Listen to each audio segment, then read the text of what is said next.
Union Berlin, um time que há alguns anos caiu para a 4ª divisão alemã e quase faliu, tendo que receber doações dos torcedores, agora tá na Liga dos Campeões disputando com Braga, Napoli e Real Madrid. Esse time tem uma baita história de superação. Eles estarem disputando a Champions é um negócio muito maior do que você imagina. Era um time da Alemanha Oriental, lado socialista do país, quase fechando as portas algumas vezes, mas deu a volta por cima de um jeito impressionante. Se liga, e pra gente entender melhor a história desse clube, temos que voltar lá pro passado, no início do século XX. O Union Berlin existia desde aquela época, mas com outro nome. Union 06 Oberschonweide, sei lá, Oberschonweide, é isso aí. Era um time normal, tá ligado? Não batia de frente com os maiores, mas era tipo um meio de tabela disputando a 1ª divisão alemã. Oberschonweide é o nome da região de Berlim que ele fica, capital da Alemanha. Até que aconteceu um dos piores momentos da história, a Segunda Guerra Mundial, e os alemães passaram por seus momentos mais sombrios. Aí quando perderam a guerra, o país foi dominado pelos vencedores e literalmente dividido em 4. Uma parte controlada pelo Reino Unido, uma pela França, pelos Estados Unidos e pela União Soviética. Então, claro, Berlim também foi dividida em 4. Aí aquela parte da cidade que o Union fazia parte acabou sendo controlada pelos soviéticos. Isso seria um dos motivos para quase falência que teriam mais pra frente. Aí tá, agora que o país estava dividido, o campeonato também ficou. Chegou até o momento que alguns jogadores deixaram o Union e foram até a parte capitalista de Berlim criar um novo time. O clube foi dividido e agora tinham 2 Union. Um do lado ocidental e um do lado oriental. Na verdade, até mudaram de nome várias vezes. E o problema é que aquele Union da Alemanha capitalista foi ficando cada vez mais famoso e atraindo os torcedores. Então o time que hoje tá na Liga dos Campeões ficou tão fraco a ponto de ser rebaixado para a 3ª divisão da Alemanha Oriental. Na época que a Liga dos Campeões foi fundada e o Real Madrid ganhando os títulos, o clube que nesse momento tinha outro nome, Motor Berlin, tava na terceirona. E terceirona da Alemanha Oriental. Até que no ano de 1966 foram rebatizados com o nome que tem até hoje, FC Union Berlin, usando literalmente o mesmo logotipo que tem hoje, com o urso no meio que é o símbolo da cidade. Aí nessa hora, o clube, que já tinha conseguido sair da terceirona, subiu até a 1ª divisão da Alemanha Oriental, chamada de Oberliga, tipo a Bundesliga, com seu estádio sendo chamado Altenforsterei, do lado de uma floresta. E cara, esse campeonato, Oberliga, do lado socialista, tinha um nível técnico muito menor que o da vizinha Bundesliga. Os clubes alemães socialistas tinham muito menos grana para investir e fez ter uma diferença gigante.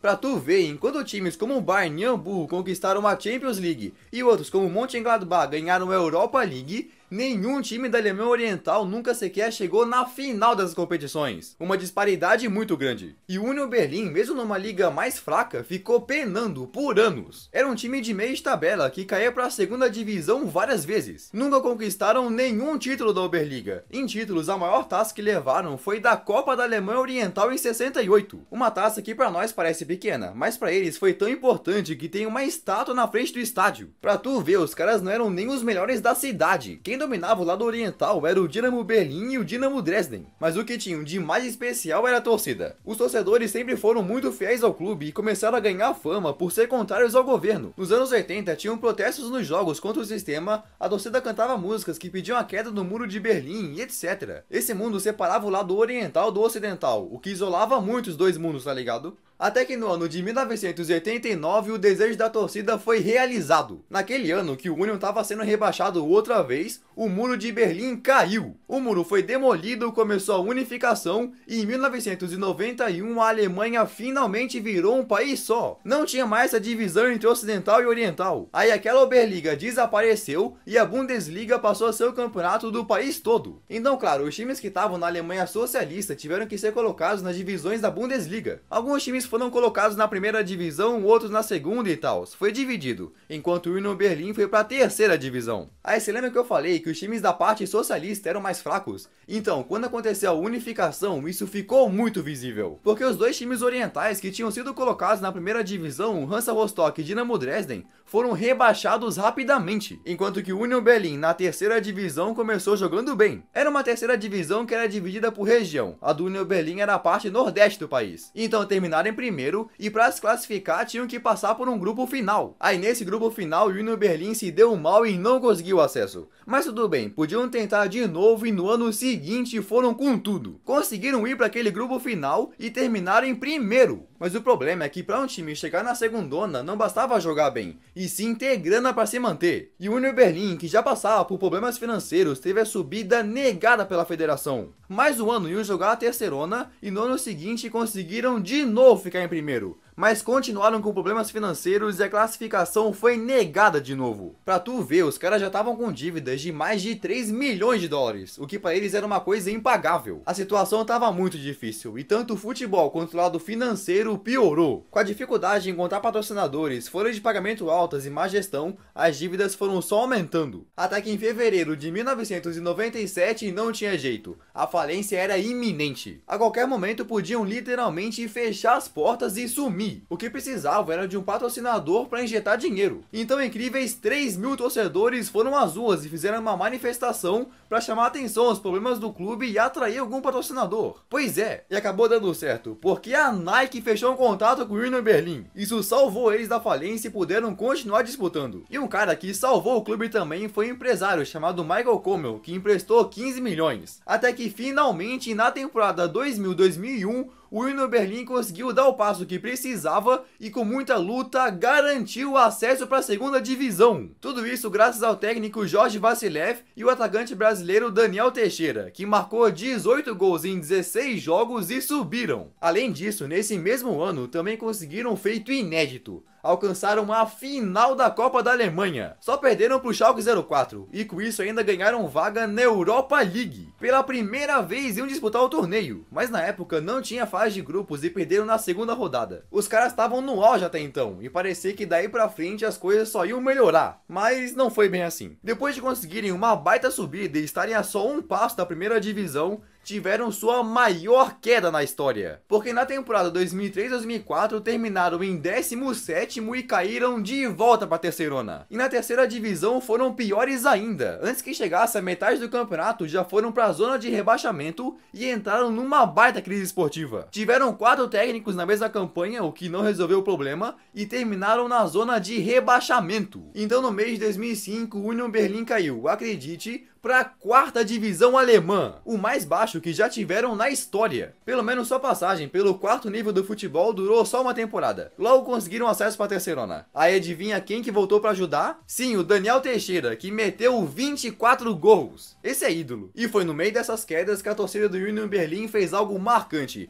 provando ser a torcida mais apaixonada do futebol, quando literalmente doaram sangue para salvar o clube. Não, tu não ouviu errado. Acontece que quando caíram da segunda para a terceira divisão lá no mês de 2004, eles também estavam lascados em questão de dinheiro. Tipo, não tinham nada guardado em caixa caso acontecesse algum imprevisto. E a Liga Alemã tinha uma regra que o clube precisava de, no mínimo, 1,46 milhões de euros de reserva para disputar os torneios, até mesmo a terceira divisão. Então, para poder disputar o campeonato, o Union Berlin era obrigado a juntar 1,5 milhão de euros em um mês. E o pior é que não tinham de onde tirar essa grana. Então recorreram a quem? A torcida. Lançaram a campanha Sangrando pelo Union, com várias maneiras de arrecadar dinheiro. Eles iam vender camisetas com o lema "Você podia doar por mensagem", etc. Mas o que leva o nome da campanha foi uma parceria que o clube fez com uma clínica onde cada torcedor que doasse sangue, o Union recebeu uma doação de 10 euros. Então a torcida toda se uniu e foram mil montes ajudar o clube. Foi uma coisa linda. A campanha Bluten für Union estampou jornais de todo o país. Então conseguiram mais de 1 milhão de euros e com essa campanha o clube foi salvo. Conseguiu a aprovação da Liga Alemã. Isso mostrou o quanto a torcida amava o Union Berlin. Aí se isso já era uma demonstração impressionante,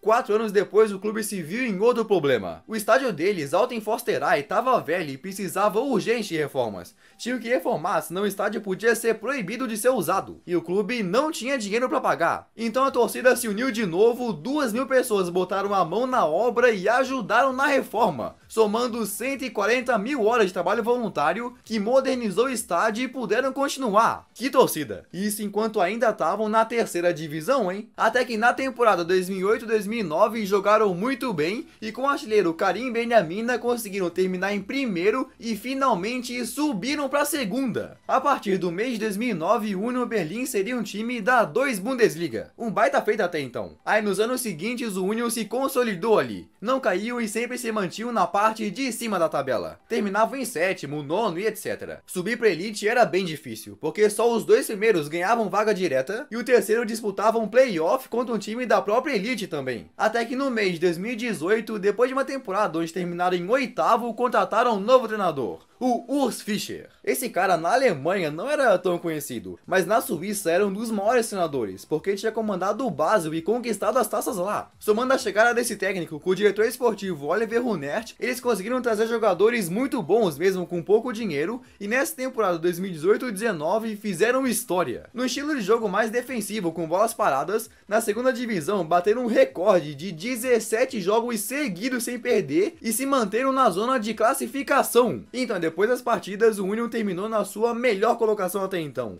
terceiro lugar. Mas como eu falei, o terceiro lugar não se classificava direto. Antes iam ter que disputar a vaga contra o time que terminou em 16º na primeira divisão, o Stuttgart. Eram dois jogos, ida e volta. Se o Stuttgart ganhasse, se mantinha na Elite, e se o Union ganhasse, garantia o acesso. Aí a primeira partida na casa do Stuttgart ficou em 2-2. Tudo ia ser decidido na casa do Union Berlin, e valia a regra dos gols fora, tinha vantagem. Então nesse dia 27 de maio de 2019, com o estádio lotado, o Union Berlin conseguiu segurar o Stuttgart e manteve o 0-0. Então, com o apito do juiz, o clube que chegou a disputar a quarta divisão e quase fechar, se classificou para a Bundesliga pela primeira vez na história. E na emoção, os torcedores literalmente invadiram o gramado. Fizeram a festa lá mesmo, lotando completamente o campo. Foi uma coisa impressionante que estampou os jornais ao redor do mundo. Pela primeira vez, um time de Berlim Oriental, um time que estava no lado socialista da capital, conseguiu ir para a primeira divisão alemã. Um feito gigantesco. O técnico Urs Fischer já virou ídolo. Aí, né, todo mundo apostava que o Union Berlin ia cair rapidinho de volta. Tanto que na sua estreia tomou 4-0 do Leipzig, mas voltaram aos trilhos e nessa temporada 2019 e 20, mesmo com a paralisação,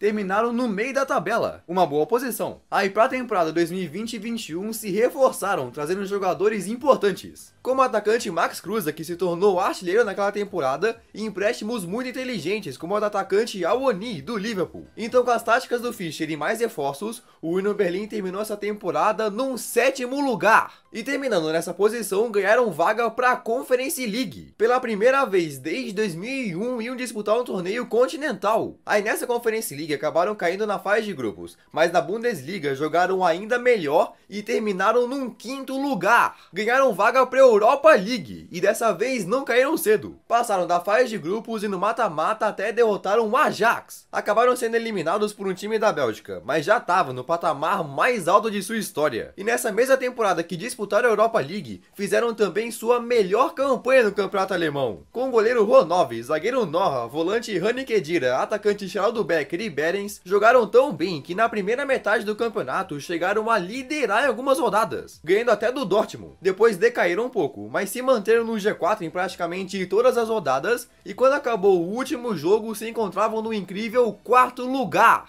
Então o Union Berlin, pela primeira vez na história, ganhou a vaga para disputar o maior torneio, a Liga dos Campeões. Um time que estava penando lá na Oberliga da Alemanha Oriental, agora tá na Champions. E nessa temporada se reforçaram bastante, gastando 32 milhões de euros. Compraram Gosens vindo da Inter, Diogo Leite do Porto e até jogadores sem contrato, como Bonucci da Juventus. O Union Berlin realmente tem uma história impressionante. Tomara que consigam ir longe. E aí, o que você achou da história do Union Berlin? Eu achei incrível. Se inscreva no canal caso não seja inscrito e dá uma olhada nos meus outros vídeos. Tenho certeza que tu vai gostar muito. Vai lá. Então, beleza? Valeu e tchau!